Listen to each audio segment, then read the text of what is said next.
El 7 de julio de 1937, el diario ABC de la zona republicana abría portada con dos fotografías de guerra y una en la que, según pie de foto, se ofrecía un lunch a los delegados del Congreso de Escritores Antifascistas.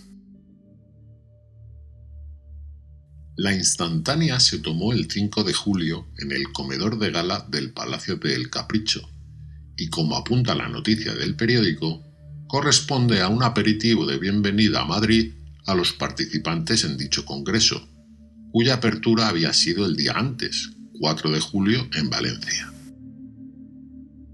Veamos dónde está localizado el comedor dentro de Palacio.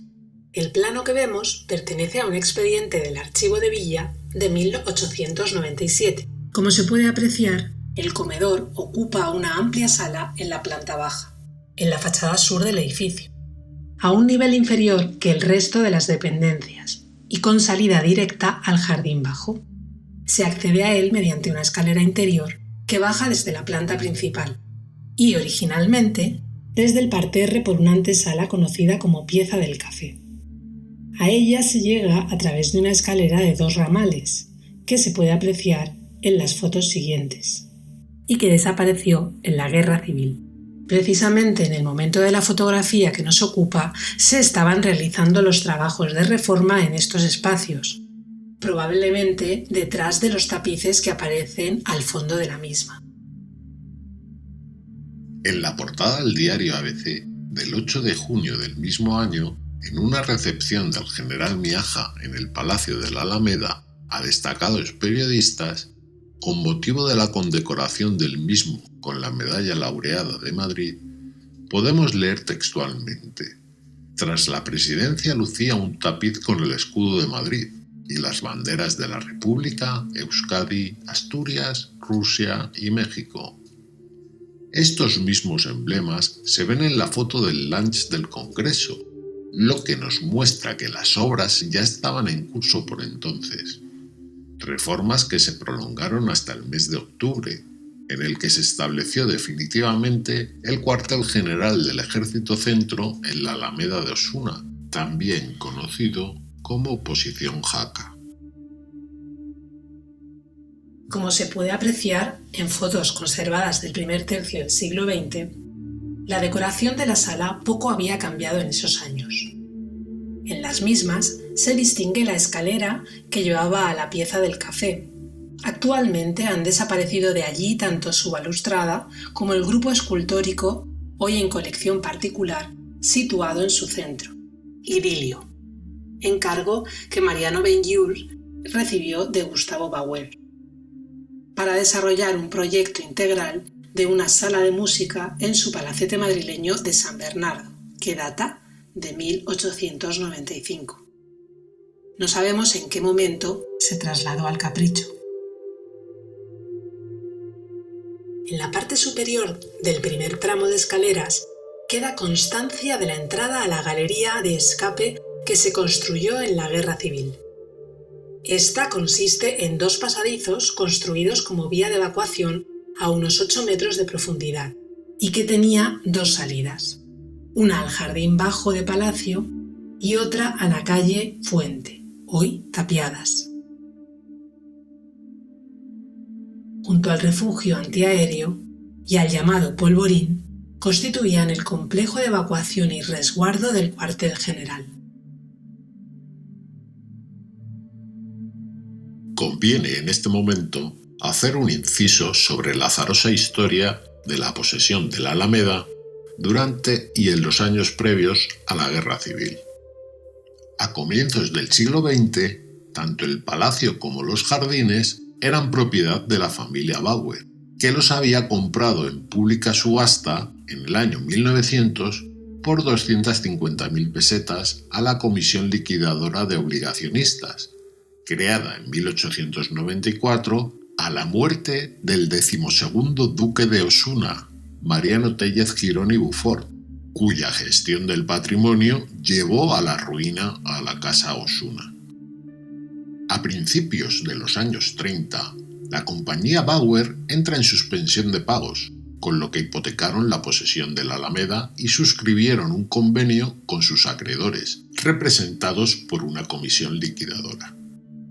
Esta ofreció los terrenos al Ayuntamiento de Madrid. Al mismo tiempo, con la creación del Patronato para la Conservación de los Jardines de España en 1934, se dio un impulso para la declaración de jardín artístico al denominado Alameda de Osuna, que tras la presentación de varios informes se consiguió el 20 de octubre del mismo año. En 1935, una comisión del Ayuntamiento de Madrid visitó el jardín y el palacio, realizando el fotógrafo Santos Lluvero una serie de fotografías que muestran el estado de abandono en que se encontraba el jardín. Finalmente, el ayuntamiento decidió aplazar la compra de la Alameda, dado el elevado precio que sus propietarios reclamaban, 2,5 millones de pesetas, quedando en suspenso la operación hasta el golpe de Estado que desencadenó la Guerra Civil. Por aquel entonces, la posesión de la Alameda se encontraba en total abandono. En agosto de 1936 se creó la Junta de Incautación y Protección del Patrimonio Artístico, cuya labor, entre otras, sería la de incautar y conservar en nombre del Estado las obras, muebles o inmuebles que a causa de la guerra corrieran el riesgo de ruina, pérdida o deterioro. Inmediatamente, la Alameda fue incautada y puesta a disposición del Socorro Rojo Internacional, una organización creada en 1922 por la Internacional Comunista, de tipo asistencial y propagandística, y que en el Capricho creó una escuela hogar infantil en la que se atendió a los huérfanos de los caídos en el frente. Incluso se proyectó una ampliación de las dependencias para acoger a más niños.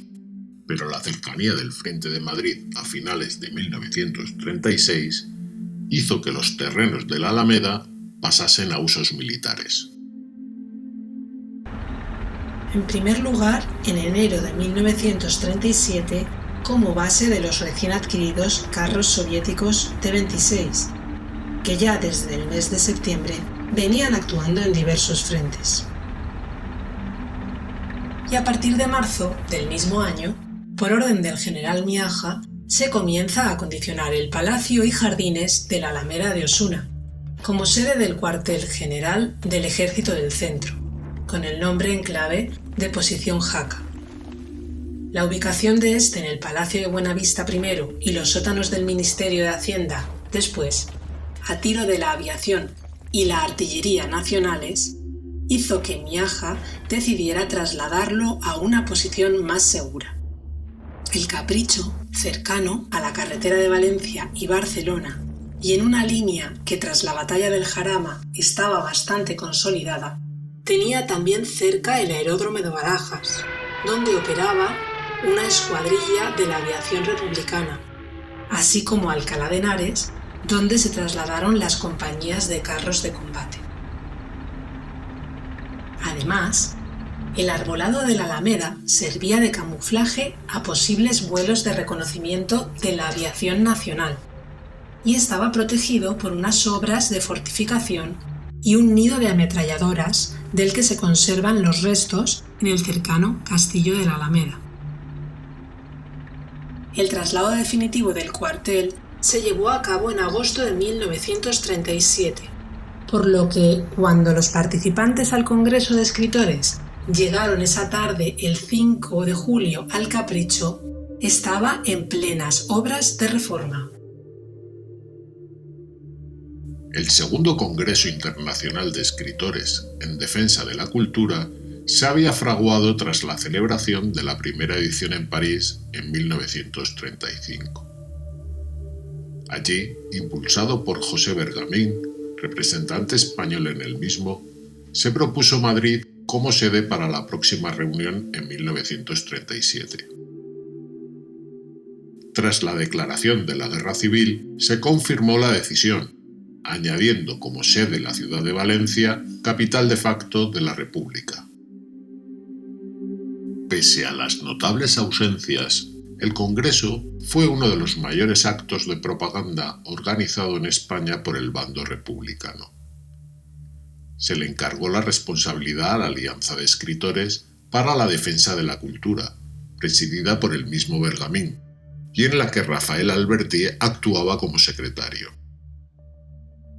Esta llevaba desarrollando desde el principio de la guerra una intensa actividad pública, con mítines y actos culturales, además de la publicación de El Mono Azul, pequeña hoja volandera que se editó hasta el final de la guerra y en la que colaboraban los más importantes intelectuales de la época.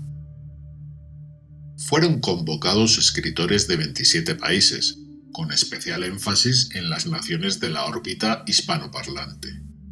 Para ello se confió en las gestiones de Pablo Neruda, que desde París cursó invitaciones a multitud de autores de Latinoamérica. Los temas a discusión, interrumpidos o complementados con lecturas en voz alta, teatro, algún concierto y abundantes cenas, brindis y manifestaciones de solidaridad, serían los siguientes: la actividad de la asociación, el papel del escritor en la sociedad, la dignidad del pensamiento, el individuo, humanismo, nación, herencia y cultura, la creación literaria, refuerzo de los lazos culturales y ayuda a los escritores españoles. Pese a este ambicioso plan, todas las sesiones y alocuciones estuvieron influenciadas por el ambiente bélico, por lo que en muchos casos consistieron en arengas de tipo moral y político o simples muestras de solidaridad con el pueblo español. Con todo y con eso, la importancia en el mundo literario del Congreso no se puede menospreciar. 3 hechos históricos, como iremos contando más adelante, van a marcar el Congreso al mismo tiempo de su celebración: la batalla de Brunete, el oscuro episodio de la muerte de André Unín y la publicación del libro de André Gide, Retoques a mi regreso de la URSS.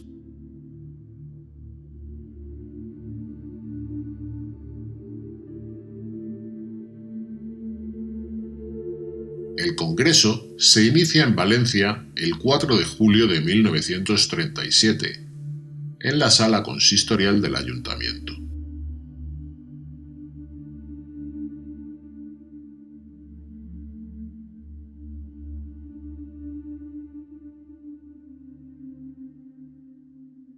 En el estrado, presidido por 2 paneles que mostraban la enseña de las brigadas internacionales y los nombres de autores fieles a la causa republicana, estaban el presidente del gobierno, Juan Negrín, acompañado de los ministros de Instrucción Pública, Jesús Hernández, del de Estado, José Giral, Gobernación, Julián Zugazagoitia, y Obras Públicas, Francisco Giner de los Ríos. La sesión la inició el escritor y periodista Corpus Barga, tras el que hablaron Juan Negrín y Julio Álvarez del Vallo. Como curiosidad, decir que quedan muestras de dichas intervenciones en un vídeo grabado por el famoso realizador soviético Roman Karmen, en el que tenemos el único testimonio con la voz de Negrín, que paradójicamente se dirigió a los asistentes en francés. Tras los discursos de los ponentes, a las 10:30 de la noche, se dirigen a ver la representación de Mariana Pineda de García Lorca, dirigida por Manuel Altolaguirre, y en la que uno de los intérpretes era el poeta Luis Cernuda. Los invitados, cansados del viaje a España, donde habían llegado el día antes a través de la frontera francesa, todavía pudieron disfrutar de un bombardeo nocturno de la aviación franquista, hecho del que muchos de ellos dejaron constancia en sus memorias o escritos posteriormente. En esta sesión, además de los escritores, se hallaban numerosos reporteros gráficos, entre los que destacaban 2, que tanta importancia tendrían en la memoria de la Guerra Civil. Se trata de Robert Capa y de Gerda Taro, que nos han dejado un buen ramillete de imágenes de ese día. Al día siguiente, los congresistas se preparan para viajar hacia Madrid.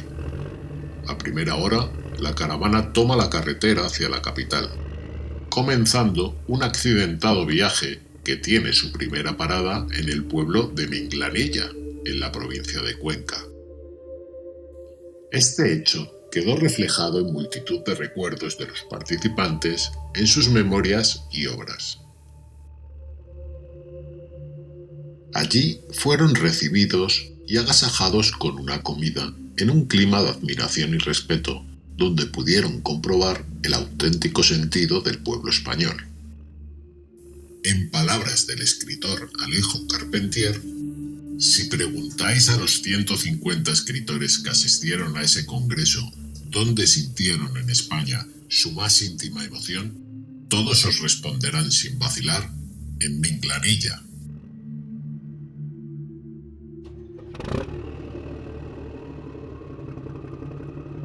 De vuelta a la carretera, un incidente estuvo a punto de costar una desgracia a tan insigne comitiva.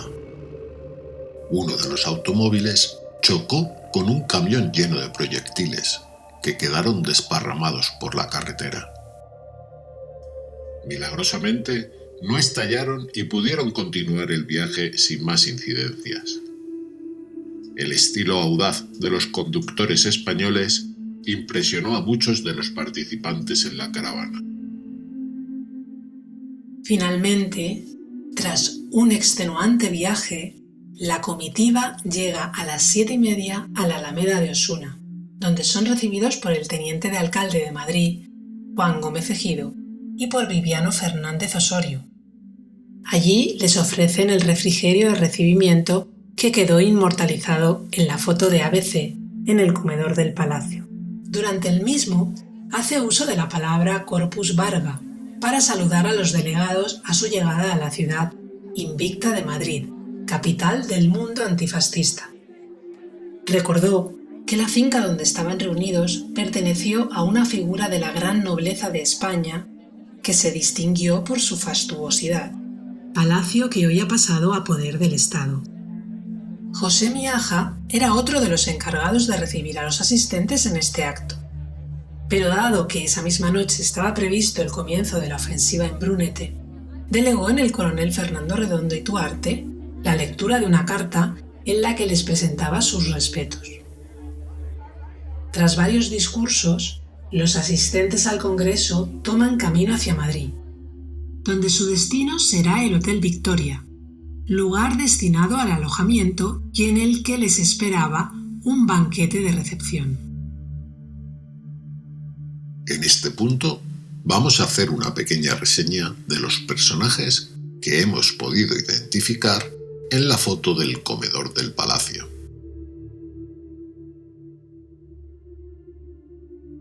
En primer plano, podemos ver a Octavio Paz. En 1937, Paz era un joven poeta prácticamente desconocido, que solo había publicado 2 obras en la época del Congreso. Sin embargo, asistió al mismo bajo invitación de Alberti, al que conoció en un viaje que el poeta gaditano realizó a México en 1935 y que tuvo gran influencia para él. Acudió con su esposa Elena Garro, con la que se había casado unos días antes para poder obtener la visa de salida de México. Paz no pertenecía a la LEAR, Liga de Escritores y Artistas Revolucionarios de México, de acusada ideología marxista, y acudía en cierto modo como independiente. Allí tuvo su primer contacto con las tensiones entre facciones dentro del mundo intelectual de izquierdas. En 1987 acudió a la conmemoración del 50 aniversario del Congreso en Valencia, ya desde posiciones ideológicas críticas.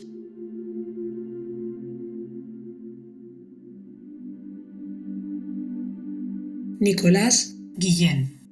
El poeta cubano viajó a España desde México, invitado por Neruda y Alberti, acompañando a la delegación de ese país. Tras la estancia en España, ingresaría en el Partido Comunista Cubano, que no abandonaría nunca.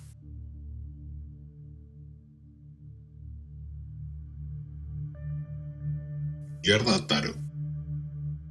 Aunque hay derecho a la duda, nos permitimos aventurar que la entusiasta participante en la foto es la fotoperiodista Gerda Taro. Sabemos que viajó en la comitiva de Valencia-Madrid y que cubrió la sesión del día 6 en la capital. Su compañero Robert Capa había salido rumbo a París desde Valencia el día anterior y ella partiría a cubrir la ofensiva de Brunete unos días más tarde. Allí encontrará la muerte el día 25 de julio, bajo las ruedas de un tanque republicano en una desbandada. Sus fotos de la sesión inaugural del Congreso se publicaron en la edición del diario francés Ce Soir el 11 de julio de 1937.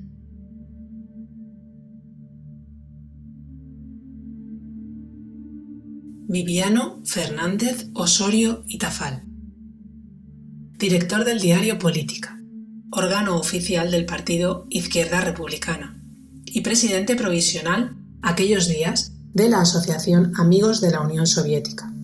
Ofició como uno de los anfitriones a la llegada a Madrid de los congresistas. Tras la derrota republicana se exilió a México, donde reinició una gran carrera profesional en el ámbito académico y científico, y también en el campo de la diplomacia como alto cargo de Naciones Unidas y director de la FAO para América Latina.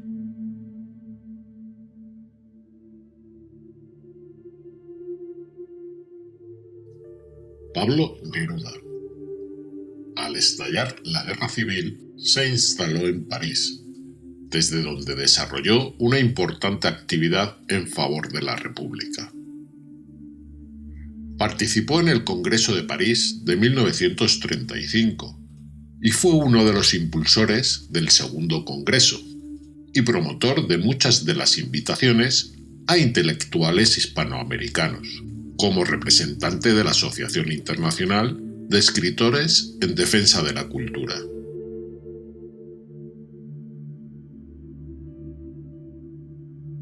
Max Au, intelectual reconocido ya al inicio de la Guerra Civil, fue consejero cultural de la Embajada de España en París, desde donde llevó a cabo las gestiones para encargar el Guernica a Picasso para la Exposición Internacional de París de 1937, además de coordinar la elaboración del pabellón español.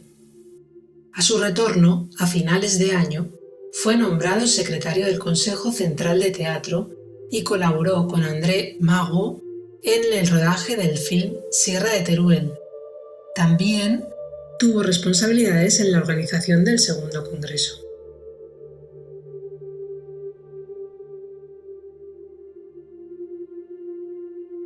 Carlos Pellicer.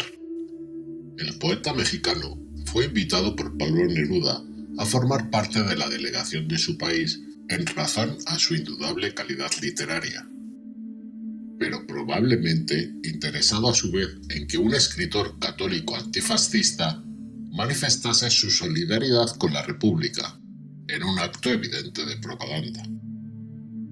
Sin embargo, al igual que Paz, no pertenecía a la LEAR, lo que estuvo a punto de costar su viaje a España.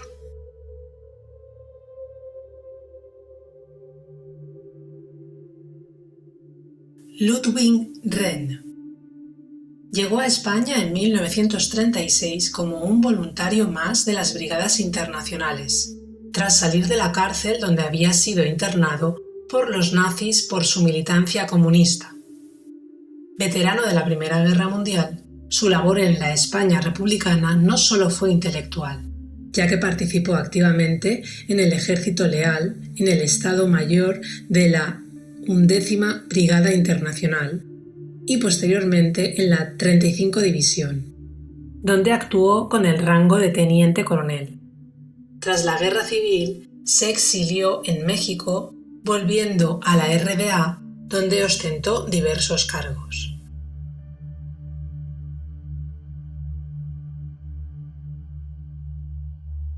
Vicente Sáenz Rojas. Director de la revista costarricense Liberación, se encontraba en Madrid cuando se produjo la sublevación en julio de 1936, experiencia que plasmó en su libro España en las gloriosas jornadas de julio y agosto de 1936. Regresó a España en febrero de 1937, donde permaneció hasta el mes de septiembre.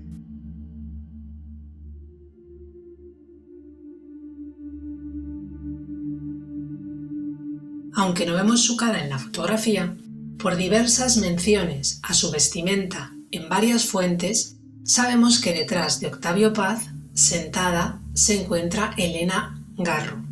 Viaja a España con 20 años acompañando a su marido para asistir al Congreso.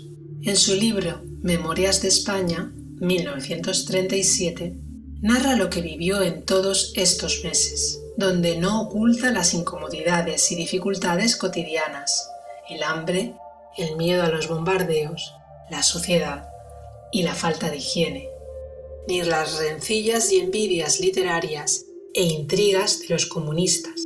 En sus páginas podemos leer: entramos en Madrid por la Alameda de Osuna, en un atardecer dorado y polvoriento. El paisaje era plano y el cielo alto. Unos árboles melancólicos daban la entrada a la ciudad palaciega, construida en piedra gris.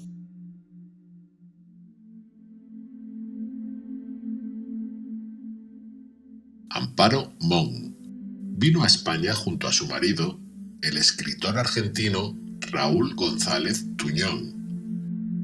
Desde muy joven entra en contacto con los círculos intelectuales porteños de las primeras décadas del siglo XX.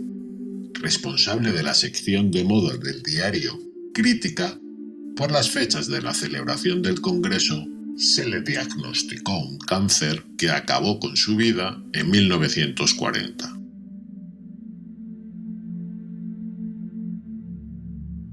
Shurin Hai, intelectual coreano con pasaporte chino y que desde la década de los 20 llevaba viviendo en Francia, donde tuvo una intensa actividad periodística y política.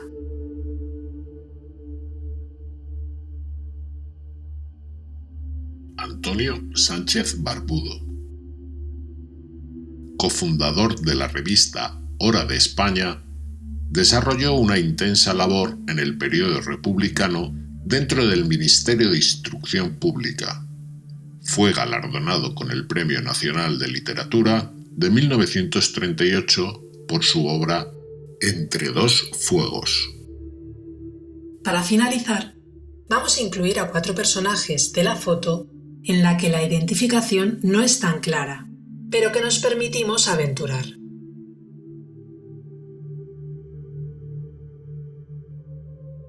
El primero podría ser el cubano Juan Marinelo, que actuó en el Congreso como presidente de todas las delegaciones hispanoamericanas y tuvo una destacada participación en el mismo, pronunciando 3 discursos. Tras la Revolución cubana, ostentó importantes cargos en el gobierno de Fidel Castro.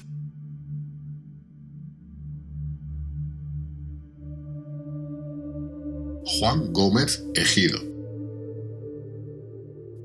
afiliado a la UGT y al PSOE, como ya hemos contado, fue uno de los encargados de dar la bienvenida a los participantes del Congreso a su llegada a Madrid.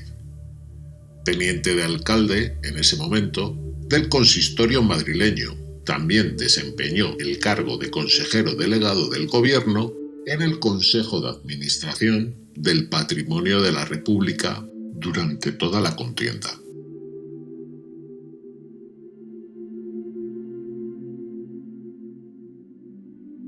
Corpus Varga, uno de los periodistas más prestigiosos del momento. Durante la Guerra Civil colaboró con El Mono Azul y Hora de España. Participó en la operación de salvamento de las obras del Museo del Prado y acompañó a Antonio Machado y su madre en el penoso paso de la frontera que los llevó al exilio y la muerte en Francia.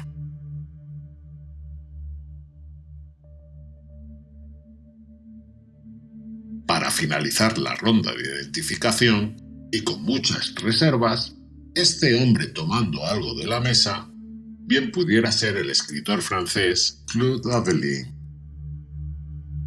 Retomando el desarrollo del Congreso, al día siguiente de la llegada de los participantes a Madrid, estaban preparadas 2 sesiones en el auditorio de la Residencia de Estudiantes, que sin duda fueron las más amplias y provechosas para los congresistas. Se inicia la primera a las 12:30 de la mañana, bajo la presidencia de Juan Marinelo, y se prolongan hasta las 9 de la noche. La retahíla de discursos se ve interrumpida a media tarde cuando irrumpe en el escenario un ruidoso batallón que informa a los participantes de la toma de Brunete y presenta una bandera nacional tomada a los rebeldes. Este momento quedó inmortalizado por la cámara de Gerda Taro. Al terminar la sesión, se dirigen al Hotel Victoria para la cena. Toda la información relativa al Congreso tuvo una gran repercusión en la prensa del momento, con reportajes y extractos de los discursos de los participantes. Tras la cena, se produjo en Madrid un intenso bombardeo en el que algunos escritores no pudieron resistir el impulso de vivir de cerca la Guerra de España. La delegación inglesa se dirigió a la Puerta del Sol a comprobar los estragos causados por las bombas y una parte de los escritores hispanoamericanos tuvo tiempo hasta de hacer una visita de madrugada a la redacción de ABC, como quedó reflejado en el mismo diario. Al día siguiente, 7 de julio, estaban previstas visitas a los frentes. La sorpresiva ofensiva en Brunete definió el recorrido de las mismas, que para no poner en peligro la vida de los asistentes, tuvieron lugar por tierras alcarreñas. De dichas visitas queda constancia gráfica gracias a la cámara de Gerda Taro, que captó varias instantáneas para la posteridad. La llegada de los intelectuales supuso para los combatientes un aumento de la moral, y para ellos un emocionante acercamiento a la realidad de la lucha. Al regreso de los congresistas a media tarde, se inició a las 7 en el Cine Salamanca la 5ª sesión del Congreso, bajo la presidencia de María Teresa León. En ese momento se produce el discurso del escritor Gustav Regler, comisario político de la Brigada Internacional y que estaba convaleciente de las heridas sufridas en combate poco tiempo antes. Sin duda, fue una de las intervenciones más emotivas de todo el Congreso. El jueves 8 tuvo lugar la última sesión en la ciudad, que fue de carácter más burocrático, menos espectacular.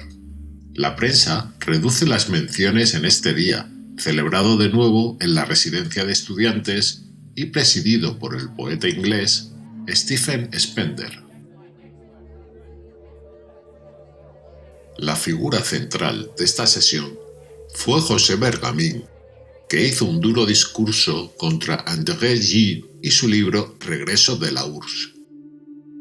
Este tema, muy comentado entre los asistentes desde el inicio del Congreso, se convirtió en este momento en hilo central del mismo. La ortodoxia intelectual stalinista no perdonó a Gide su posición crítica con la URSS después de su visita al país soviético en 1936 y, fiel a su estilo, no permitió su participación en el Congreso. De vuelta en Valencia, al día siguiente, comenzó la 7ª sesión, quizás la de mayor relevancia intelectual. Varias ponencias reflexionan no solo sobre la situación política y militar, sino también sobre la modernidad creativa del periodo en entreguerras. Es el día que se presenta la ponencia colectiva del grupo de la revista Hora de España. La revista en la que participaban nombres de la talla de Antonio Machado, Bergamín, León Felipe, Alberti, Cernuda, Miguel Hernández, Max Au, Alto Laguirre y Emilio Prados, bellamente diseñada por Ramón Gaya. Supo mantener durante todo el conflicto una línea editorial cercana a un liberalismo humanista, siempre al servicio de la República, una actitud que en tiempos convulsos no dejó de causar ciertos problemas y roces con los comisarios políticos. La sesión la cerraron Antonio Machado y André Malraux. El 10 de julio, el Congreso quedaba clausurado. Para ello, habló en representación del gobierno español Diego Martínez Barrio, presidente de las Cortes. Azaña declinó la oferta de ir. Escribió en su diario: «El Congreso no ha valido nada. Ha venido poca gente y poquísima de renombre. El Congreso le cuesta un dineral al Estado y el primer día de la primera sesión no tenían máquinas de escribir, ni lápices, ni papel, ni taquígrafos». Al día siguiente, los congresistas tomaron camino de Barcelona, donde habría de llevarse a cabo la última sesión en tierras españolas. Fue en el Palau de la Música, con asistencia del presidente de la Generalidad, Lluís Companys. Tras 2 días de actos, salieron hacia Gerona y de allí hasta París, donde llegaron el día 14, día de la fiesta nacional francesa. No todos los participantes viajaron a Francia. Asimismo, otros muchos se unieron allí al Congreso, entre ellos Bertolt Brecht, Louis Aragon y Heinrich Mann.